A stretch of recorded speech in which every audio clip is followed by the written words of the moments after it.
நம்முடைய அப்பா, அம்மா, கணவன், மனைவி, குழந்தைகள், சொந்தக்காரங்க, நண்பர்கள் எல்லாம் நமக்கு ஒரு கஷ்டம் வரும்போது நம்ம கூடவே இருந்து நாம் அதிலிருந்து விடுபட உதவியாக இருப்பாங்க.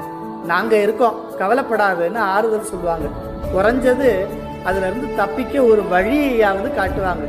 அப்படி மட்டும் இல்லாமல் போனால் இதுக்கு கூட பயன்படாத இவங்களெல்லாம் இருந்துதான் என்ன பயன்? இவங்க கிட்ட பழகுனதுக்கு பேசாமல் சும்மா இருந்திருக்கலான்னு சலிச்சுக்குவோம்.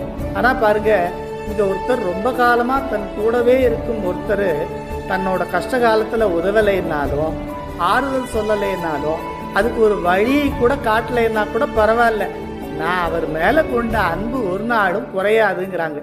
கேட்கவே ஆச்சரியமாக இருக்குது. என்னால் இப்படியெல்லாம் முடியாது. யார் அதுன்னு கேட்குறீங்களா? அவர் தான் சிவபெருமானே அம்மான்னு கூப்பிட்ட காரைக்கால் அம்மையார். அவர் இதை இடர்களையாரேனும் எமக்கிறங்காரேனும் படரும் நெறி பணியாரேனும் சுடருருவில் என்பரார் குலத்து எரியாடும் எம்மானார்க்கு அன்பராது என் நெஞ்சு அவருக்குன்னு அற்புத திருவந்தாதியில நமக்கு அருளி செய்கிறார். சாதாரணமா ஒரு சின்ன பிரச்சனை வந்தா கூட தாங்க முடியாம கடவுளே இல்லைன்னு சொல்ற நாமெல்லாம் அப்படி இல்லாம காரைக்கால் அம்மையாருடைய குருவுருள் நமக்கு நிச்சயமாக துணை செய்யும், ஒரு நாளும் கைவிடாது.